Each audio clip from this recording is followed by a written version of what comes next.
சிவம் TV நேயர்கள் அனைவருக்கும் வணக்கம். கடைசியாக நம்ம மைக்ரேன் அப்படின்ற பிரச்சனையை பற்றி பார்த்துருந்தோம்.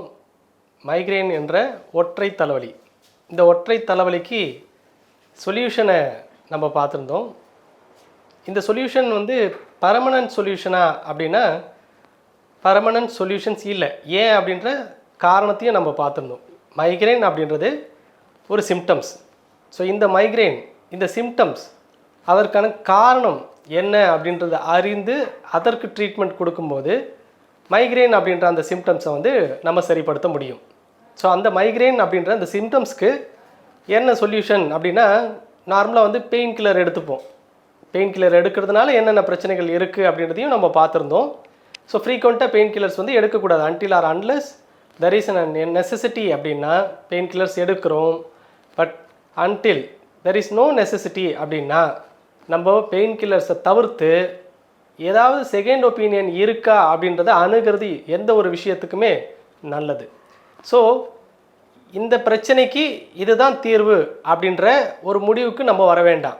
டாக்டர் சொல்லுவாங்க இதுக்கு வேறு சொல்யூஷனே இல்லை, பர்மனெண்ட்டாக நீங்கள் லைஃப் லாங் டேப்லெட்ஸ் எடுத்து தான் ஆகணும் அப்படின்ன உடனே நம்ம அதிலே நொடிஞ்சிடுறோம். அப்படியெல்லாம் இல்லை. இதை தாண்டி லைஃப்பில் நம்ம வாழ்க்கையில் பல பிரச்சனைகளுக்கு there is a second solution is there. நம்ம அதை நாடுறது இல்லை, அதை அப்படியே விட்டுடுறோம். செகண்ட் சொல்யூஷன் உண்டு. ஸோ இந்த ட்ரெடிஷ்னல் மெடிசின்ஸை நீங்கள் அப்ரோச் பண்ணுறதுனால நம்ம ஆல்ரெடி பார்த்துருந்த அந்த குறிப்பிட்ட ஒரு சிம்டம்ஸ், அதாவது என்ன, மைக்ரேன், அந்த சிம்டம்ஸ்க்கு ஒரு ஈஸியான சொல்யூஷன்ஸ் நம்ம இப்போ சொல்லியிருந்தோம் இல்லையா. ஃபெனுக்ரீக்கை யூஸ் பண்ணிவிட்டு இந்த மைக்ரேனை நம்ம 15 மினிட்ஸில் இருந்து அழகாக செடேட் பண்ண முடியும் அப்படின்றத பார்த்துருந்தோம். அதை அனுபவித்த மக்களுக்கு தெரியும் இது எவ்வளோ பெரிய பிரச்சனை. சம்டைம்ஸ் நான் டேப்லெட் போட்டு கூட அது அரெஸ்ட் ஆகாது. ஸோ அப்படி இருக்கிற பிரச்சனையை இந்த ஒரு ஃபெனுக்ரீக் எப்படி அதை சரி பண்ணிடுது அப்படின்ற ஒரு பெரிய ஆச்சரியம் இருக்கும். ஸோ இதுக்கு எல்லாத்துக்குமே, இந்த மாதிரியான சிம்டம்ஸ் எல்லாத்துக்குமே ஒரு ஆல்டர்னேட்டிவ் சொல்யூஷன்ஸ் உண்டு. அதுவும் ரொம்ப ஈஸியான ஒரு சொல்யூஷன்ஸ் உண்டு. நம்ம அந்த விஷயங்கள் எல்லாத்தையுமே கடைபிடித்து சாதாரணமாக சரிப்படுத்திக்கிறதுக்கு முயற்சிகள் எடுக்க வேண்டும். சாதாரணமாக எடுத்து அந்த முயற்சிகளை இந்த மாதிரியான பிரச்சனைகளுக்கு தீர்வு காண்றது மூலிமா பெரிய பெரிய பிரச்சனைகளை இன்டியூஸ் பண்ணாமல் நம்ம பார்த்துக்க முடியும். அப்போது மைக்ரேனுக்கு கான்ஸ்டிபேஷன் ஒரு காரணம். அப்போ மைக்ரேனுன்றது சிம்டம்ஸ், அதற்கான காரணம் ஒரு காரணம் மைக்ரேன், கான்ஸ்டிபேஷன். கான்ஸ்டிபேஷனை தவிர்த்து இன்னும் பல காரணங்கள் உண்டு. ஸோ அந்த காரணங்கள் என்ன அப்படின்னா ஒரு பேஷண்ட்டுக்கு வேரி ஆகும் அப்படின்றத பார்த்தோம். அதற்கு முன்னாடி மலச்சிக்கல், கான்ஸ்டிபேஷன் ஒரு காரணம். அந்த கான்ஸ்டிபேஷனை சரி பண்ணிக்கிறதுக்கான என்ன வாய்ப்புகள் இருக்குது அப்படின்றதையும் நம்ம பார்த்துருந்தோம். Food, than life style. So life ஸ்டைலை பொறுத்த வரைக்கும் செடேட்டிவ் லைஃப் ஸ்டைல்ஸை நம்ம தவிர்க்க வேண்டும். ஸோ லைஃப் ஸ்டைலில் ஆரோக்கியமாக வாழ்கிறதுக்கான என்ன வாய்ப்பு இருக்குது அப்படின்றத நம்ம பார்த்துருந்தோம். அந்த ஆப்பர்ச்சுனிட்டியை நம்ம யூட்டிலைஸ் பண்ணணும். ப்ளஸ் ஃபுட்டை பொறுத்த வரைக்கும் க்ரீன்ஸ், வெஜிடபிள்ஸ், அதிகமான வெஜிடபிள்ஸை உட்கொள்ளுங்கள். பழங்களை காட்டிலும் வெஜிடபிள்ஸ் நல்லது. அதற்கான காரணத்தை நம்ம பார்த்துருந்தோம். ஸோ நிறைய வெஜிடபிள்ஸ் எடுத்துக்கோங்க. நான் வெஜிடேரியன் நல்லதா கெட்டதா அப்படின்ற அந்த விஷயத்துக்குள்ளே போகாதீங்க. எந்த உணவு நான் உட்கொண்டு அது எனக்கு எந்த விதத்துலையுமே உடல் உபாதையை கொடுக்கலையோ அந்த உணவுக்கு எனக்கு நல்லது. அது வெஜிடேரியனாக இருந்தாலும் நான் வெஜிடேரியனாக இருந்தாலும் சரி. எந்த உணவு ஃபுட் எடுத்து எனக்கு பிரச்சனைகள், இஷ்யூஸ் ரெக்டிஃபை ஆகாமல் இஷ்யூஸ் கிளறி விடுது, இஷ்யூஸ் 1க்கு 2 மாறிடுது அப்படின்ற பட்சத்தில் அந்த உணவுகளை தவிர்க்கிறது நல்லது. ஸோ அதில் ஒரு குறிப்பிட்ட உணவு அப்படின்னு நம்ம எடுத்துக்கிட்டோம் அப்படின்னா பால் எடுத்துக்கிறேன், அது எனக்கு டைஜஸ்ட் ஆகிடுது அப்படின்ற பட்சத்தில் பிரச்சனை இல்லை. பால் எடுத்துக்கிறேன், பால் சார்ந்த பொருள், அதாவது டீயோ காஃபியோ, அதோடைய அடல்ட்ரேஷன்ஸ் மாற்றி நான் எடுத்துக்கிறேன் அப்படின்னாலும் அது எனக்கு உடம்புக்கு ஒத்துக்கலை அப்படின்னா அந்த உணவை தவிர்ப்பது நல்லது. அதே பட்டர் மில்காக எடுத்துக்கிறேன் அப்படின்னா அது நல்லது, தாராளமாக எடுத்துக்கோங்க. ஃபர்மெண்டட் ஃபுட்டுன்னு வாங்க இல்லையா, இந்த மாதிரி நொதிக்க வைத்த உணவுகள் எல்லாமே உடம்புடைய இம்யூன் ஸ்ட்ரென்த்தை இம்ப்ரூவ் பண்ணுறதுக்கு ரொம்பவே சப்போர்ட்டிவாக இருக்கும். பட் இந்த மாதிரியான ஃபர்மெண்டட் ஃபுட்டுமே உங்கள் மருத்துவரை அவருடைய ஆலோசனையின் பேரில் எடுப்பது நல்லது. ஏன்னா நல்லதுமே இதை எப்படி எடுக்கணும்னு தெரிஞ்சுக்கிட்டு எடுத்தீங்கன்னா இன்னும் பெட்டராக இருக்கும். சம்டைம்ஸ் வந்து இப்போ மழை நீர் நல்லது அப்படின்னு கேள்விப்பட்டிருப்போம். மழை நீர் குடிச்சிங்க அப்படின்னா டைஃபாய்டு அந்த மாதிரி வரதுக்கான வாய்ப்புகள் இருக்குது. ஸோ மழை நீர் நல்லதா, டைஃபாய்டு வந்தது அப்படின்னா அது கெட்டது. மழை நீர் நல்லது, ஆனால் அது டைஃபாய்டு வர பட்சத்தில் அது கெட்டதாக மாறிடுது. அதற்கு என்ன காரணம், டைஃபாய்டு ஏன் வந்தது, இந்த மாதிரி பல காரணங்கள் உண்டு. ஸோ இந்த காரணங்கள் எல்லாமே நீ தெரிஞ்சிக்காமல் பயந்துக்கிட்டு நம்ம மழை நீர் நல்லதுன்னு சொன்னாங்க, அதை நினச்சி நம்ம எடுத்தோம், ஆனால் டைஃபாய்டு வந்துச்சு அப்படின்னு சொல்லிட்டு பயந்துட்டு அந்த மழை நீர் பற்றின தவறான புரிதல் உங்களுக்கு வந்துடும். அதை நீங்கள் 4 பேர் கொடுக்கும்போது மழை நீர் குடிச்சிங்க அப்படின்னா டைஃபாய்டு வந்துடும் அப்படின்ற விஷயத்தையுமே தான் போகுமே தவிர்த்து டைஃபாய்டுக்கும் மழை நீருக்கும் என்ன சம்பந்தம், இது நல்லதா இது கெட்டதா இப்படின்ற அந்த வெரிஃபிகேஷன்ஸ்குள்ளேயே போக முடியாது. அதனால் ஒவ்வொருத்தருக்குமே யூனிக்னஸ் நம்ம ஆல்ரெடி சொன்ன மாதிரி மாறும். மனிதனுடைய மனித உடல் தன்மை வந்து மாற்றம் அடைஞ்சிக்கிட்டே தான் இருக்கும். அதனால் ஒரே தன்மையில் இருக்கிற ஒரு உடலுக்கு இன்னொரு உடலோட கம்பேர் பண்ணி நம்ம அதற்கான ட்ரீட்மெண்ட்டோ அதற்கான தீர்வையோ அணுக முடியாது. ஒவ்வொருத்தருக்குமே ஒரு யூனிக்னஸ் உண்டு. அந்த யூனிக்னஸ்க்கு ஏற்ற மாதிரி அதுக்கான சொல்யூஷன்ஸ் நம்ம கொடுக்கும்போது அந்த சொல்யூஷன்ஸ் அவங்களுக்கு சொல்யூஷனாக மாறும். ஸோ அதற்கான தீர்வு அவங்களுக்கு இலகுவாக கிடைக்க ஆரம்பிச்சிடும். ஸோ இந்த மாதிரி கான்ஸ்டிபேஷனுக்கு இந்த மாதிரியான தீர்வுகள் இருக்குது அப்படின்னு சொல்லிட்டு பொதுவான ஒரு தீர்வுகள் எடுத்துக்காமல் அவங்களுடைய சிச்சுவேஷன், வாழ்க்கை சிச்சுவேஷன்ஸ்க்கு ஏற்ற மாதிரி அவங்களுடைய உணவு பழக்கங்களையும் அவங்களுடைய உடல் சார்ந்த தேவைகளையும் அழகாக பராமரிக்கிறதுனால இந்த கான்ஸ்டிபேஷனை தவிர்க்கலாம். அதில் மெயினாக second brain, our gut is the second brain already நம்ம கேள்விப்பட்டிருந்தோம். ஸோ கட் இந்த உணவுகள் சார்ந்து தான் நம்மளுடைய மனமும் இயங்குது. ஸோ உணவுகளை பொறுத்து அதை தன்னைத்தானே சரிப்படுத்திக்கக்கூடிய வல்லமை உண்டு. உணவை நீங்கள் கொடுத்தீங்க அப்படின்னா பைக்குக்கு பெட்ரோல் போடுற மாதிரி, ஸோ அதை கிரகிச்சு அதற்கு தேவையான எஃபிஷியன்சியை உடல் வந்து எடுத்துக்குது. ஸோ அந்த உணவு பெட்ரோலை தவிர்த்துட்டு நான் வெறும் தண்ணி ஊற்றுனேன் அப்படின்னா பைக் ஓடுமா?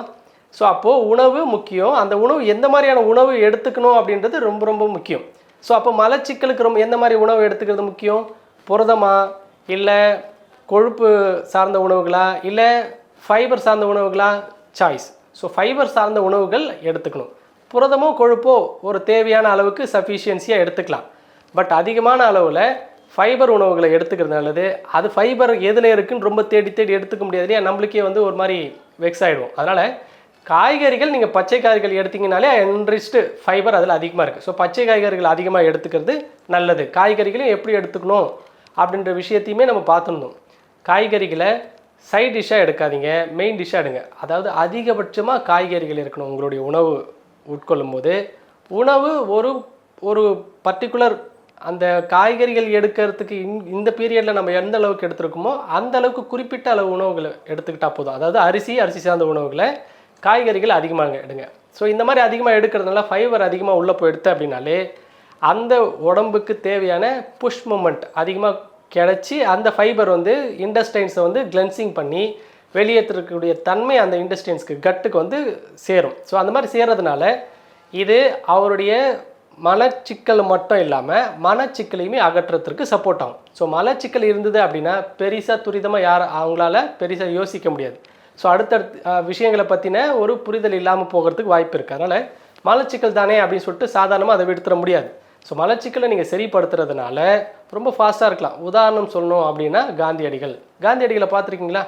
ரொம்ப ஆக்டிவாக தான் நம்ம பார்த்துருப்போம். ரொம்ப ஃபாஸ்ட்டாக துரிதம் நடப்பார். அதுக்கு காரணம் என்ன அப்படின்னா அவர் நேச்சுரோபதி, இயற்கை சார்ந்த ட்ரீட்மெண்ட்டில் ரொம்ப விருப்பம் ஆர்வம் உள்ள ஒரு மனிதர். ஏன் குறிப்பிட்டு சொல்லணும் அப்படின்னா இங்கே இந்தியாவில் அவர் மூலியமாக தான் நேச்சுரோபதி வந்தது அப்படின்ற ஒரு கூற்றுமே உண்டு. ஸோ அந்தளவுக்கு நேச்சுரோபதி மேலே அவர் விருப்பப்பட்டு நிறைய விஷயங்களை உட்கொண்டு தன்னுடைய உடல் ஆரோக்கியத்தை மெயினாக கட்டில் கான்சன்ட்ரேட் பண்ணி தன்னை இளமையாக வச்சுக்கிறதுக்கான முயற்சிகள் எடுத்தார். அதோடைய முயற்சியின் விளைவு தான் அவருடைய ஆக்டிவிட்டீஸ் எல்லாமே நல்லாவே மாறியிருந்தது.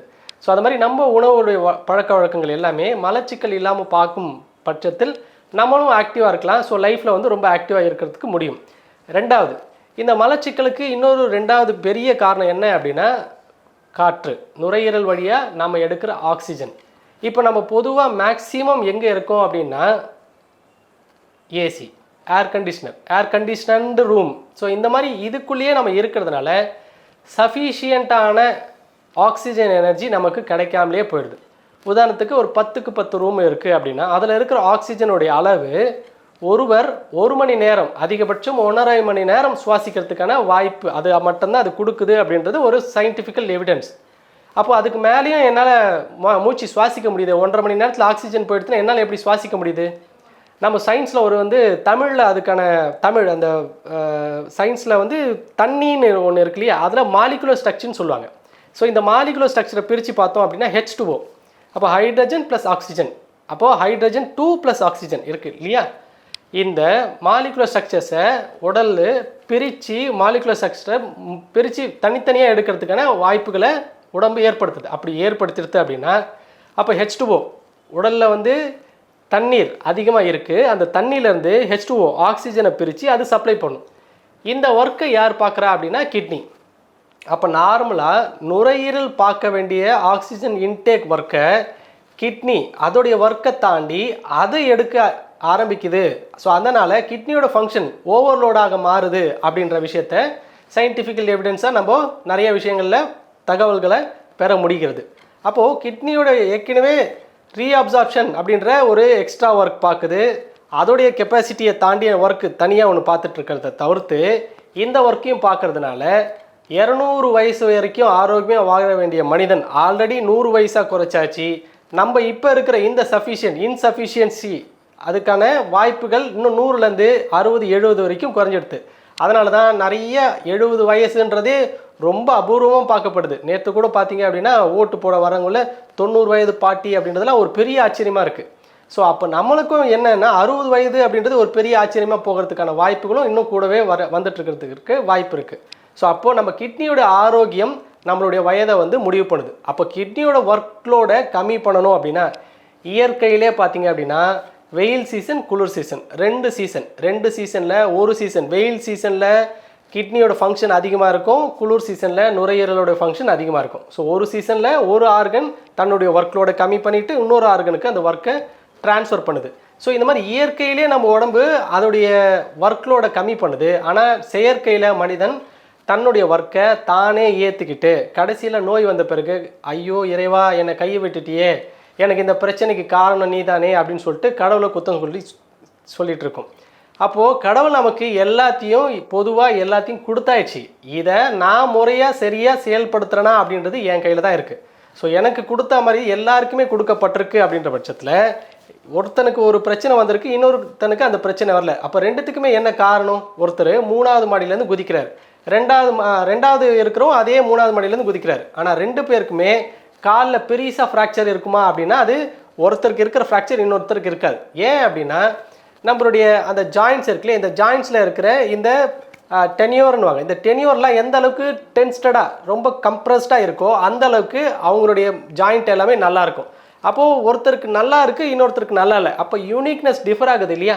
அப்போ 3வது மாடியிலேருந்து குதித்த 2 பேருக்குமே வந்து பார்த்தீங்க அப்படின்னா அதே அளவுக்கு சேதாரம் இருக்குமா அப்படின்னா இருக்காது. ஸோ இந்த மாதிரி 3வது மாடியிலேருந்து குதித்து சேதாரமாக இருக்கும்னு சொல்லிட்டு 3வது மாடி வரைக்கும் யோசிக்க வேண்டாம். நான் இந்த டென்ஸ்டட் அதாவது இந்த எலும்பு அதை சுற்றி இருக்கிற அந்த ஜைனோவில் ஃப்ளூயிட் இதோட பலத்தை பற்றி ஒரு விஷயத்தை சொல்லணுன்றதுக்காக அந்த விஷயத்தை சொல்லியிருக்கேன். இந்த மாதிரி உடலுடைய ஒவ்வொரு யூனிக்னஸும் ஒவ்வொருத்தருக்குமே மாற்றம் அடைஞ்சிட்டே இருக்கும். ஸோ அப்போது என்னுடைய உடலுடைய தேவை, என்னுடைய உடலுடைய பலம், இது என்னுடைய ஆக்டிவிட்டீஸில் எனக்கு கிடச்சிருக்கு இல்லையா, இந்த உடலை கொண்டு தான் நான் இயங்கணும். ஸோ இப்போது நான் இன்னொருத்தர் 3 சப்பாத்தி சாப்பிட்றாரு, நான் 3 சப்பாத்தி சாப்பிட்ணுன்னு முயற்சி செஞ்சு என்னுடைய டைஜஷனை நான் கெடுத்துக்க விரும்பினேன் அப்படின்னா அது தவறு. என்னுடைய கெப்பாசிட்டி, என் உடலுக்கு தேவையான பசி எந்த அளவுக்கு இருக்கோ அந்த அளவுக்கு 2 சப்பாத்தி தான் முடியும் அப்படின்னா that is more then enough. ஆனால் 3 சப்பாத்தி சாப்பிட்டா தான் உடலுக்கு நல்லதுன்னு சொல்லிட்டு இன்னொரு சப்பாத்தியை நம்ம இன்டியூஸ் பண்ணுறோம் இல்லையா, அது தவறான விஷயம். அந்த மாதிரி எக்ஸஸாக எடுக்கிற உணவு உங்களுக்கு இம்யூன் சிஸ்டத்தை இம்ப்ளிமெண்ட் பண்ணவே பண்ணாது, அது மாறாக பிரச்சனையை கொடுக்கறதுக்கான வாய்ப்புகள் இருக்குது. அப்போது உணவுடைய தேவை என்றது ஒவ்வொருத்தருக்குமே மாறும். அப்போது எனக்கு 2 இட்லி போதும் அப்படின்னா 2 இட்லி போதும், அது யார் முடிவு பண்ணணும்? என்னோடய உடல் தேவை தான் முடிவு பண்ணும். ஸோ 2 இட்லி எடுக்கும்போது எனக்கு உடம்புக்கு நல்லா ஃபுல்ஃபில் ஆகிடுது, அதனால் எனக்கு நல்லா ஃப்ளெக்சிபிளாக என்னால் ஒர்க் பண்ண முடியுது அப்படின்னு that is more then enough. இல்லை எனக்கு இன்னொரு இட்லி தேவை, ஆனால் 2 இட்லி போதும்னு சொல்லிட்டாங்க, எங்கேயோ கேட்டுட்டு வந்துட்டு 2 இட்லியோட நான் நிறுத்திக்கிட்டேன் அப்படின்னா அதுவுமே தவறு. 3 இட்லி என்னால் ஃபுல்லாக நல்லாவே சாப்பிட முடியும் அப்படின்னா அந்த 3 இட்லியுமே ஃபுல்லாக எடுத்துக்கணும். நான் வெஜிடேரியன், மாமிச உணவுகளில் புரதம் அதிகமாக இருக்குது. புரதம் அதிகமாக இருக்கிறதுனால அது அதிகப்படியாக எடுக்க முடியுமா அப்படின்னா அது ஒவ்வொரு உடலுக்குமே அதுவுமே மாற்றம். நம்ம ஏற்கனவே முதல் 2-3 எபிசோட்ஸில் பார்த்த விஷயங்களையும் இப்போ நான் பேசுகிற விஷயங்களையும் கனெக்ட் பண்ணி பாருங்கள். அதனால தான் நான் சொல்கிறேன், நான் இதுக்கு முன்னாடி கொடுத்த எபிசோட்ஸில் இருக்கிற விஷயங்களும் இல்லை 20-30வது எபிசோட்ஸில் இருக்கிற விஷயங்களும் கனெக்ட் ஆகும். ஸோ அந்தளவுக்கு நான் எடுத்துகிட்டே வரேன், நீங்கள் கூட ஃபாலோ பண்ணுங்கள். ஜிம்முக்கு போகும்போது மாமிசம் தேவையா, ஜிம்முக்கு போகிறது நல்லதா இல்லையா, ஏற்கனவே நம்ம பார்த்துருந்தோம். இப்போ இதோட கனெக்ட் பண்ணுங்கள். இப்போ ஜிம்முக்கு போகிறோம் அப்படின்னா அங்கே வந்து புரதம் அதிகமாக எடுத்துக்கொள்ள வேண்டிய அவசியம் இருக்குது. புரதச்சத்து எதில் இருக்குது? மாமிச உணவுகள் அதிகமாக இருக்குது. எஸ்பெஷலி வந்து கோழிக்கறியெல்லாம் ரொம்ப நல்லது, முட்டைகள்லாம் எடுத்துக்கோங்க அப்படின்ற மாதிரி அவங்க அட்வைஸ் பண்ணுறாங்க. அப்போ அவர் என்ன செய்கிறார்? ஆட்டோமேட்டிக்காக புரதத்தை வந்து தேவையான அளவுக்கு இல்லை, தேவையும் தாண்டி அதிகமாக எடுக்க ஆரம்பிச்சிடுறாரு. ஸோ இந்த மாதிரி தேவையும் தாண்டி புரதத்தை அதிகமாக எடுக்க எடுக்க எடுக்க உடம்பு மசில்ஸ் எல்லாமே சூப்பர் அழகாக அதிகப்பட்டுக்கிட்டே போயிட்டுருக்கு. பட் போன எபிசோட்ஸில் பார்த்தோம் இல்லைங்களா, மேக்ரோ நியூட்ரிஷன்ஸ் லெவலுன்னுவாங்க. மேக்ரோ நியூட்ரிஷன்ஸ் லெவலில் கார்போஹைட்ரேட்டு, ப்ரோட்டீனு அண்டு ஃபேட்டு. இப்போது இதில் ப்ரோட்டீன் மெட்டபாலிசம் நார்மலாக இருக்குது அப்படின்ற பட்சத்தில் நீ தேவையான அளவை நீ கொடுத்த புரத மாலிகுலர் ஸ்ட்ரக்சர்ஸ் மாற்றி அதோடைய மெட்டபாலிசம் கரெக்ட் பண்ணி உடலுக்கு தேவையான புரதத்தை அது எடுத்துக்குது. சூப்பர். இப்போ நீ அதிகப்படியான புரதத்தை நீ கொடுக்குற அப்படின்ற பட்சத்தில் இந்த புரதம் வந்து தேவையான அளவு தாண்டி போயிட்டதுனால ஒர்க்லோடு அதிகமாகிடுது. அப்போது அந்த புரதத்துக்கான அந்த பேட்டர்ன்ஸ் எல்லாமே மாறிடுது. அப்படின்னா இந்த உடல் தன் தன்மையை இழந்து அதற்கு கீழே செயல்பட ஆரம்பிச்சிடுது. இதனால் வர நோய்கள் அதிகம். ஸோ அதில் எந்த மாதிரியான நோய்கள்லாம் வரலாம், அதை எப்படி நம்ம காப்பாற்றிக்கலாம் அப்படின்ற அந்த ஒரு கேட்டகரியை வரும் எபிசோட்ஸில் நம்ம பார்ப்போம். ஸோ இந்த ஒரு ஆப்பர்ச்சுனிட்டியை கொடுத்த சிவம் டிவி அண்ட் இந்த நிகழ்ச்சியை பார்த்து கொண்டிருக்கிற அனைத்து மக்களுக்கும் நன்றி. மீண்டும் அடுத்த எபிசோட்ஸில் சந்திப்போம். வணக்கம்.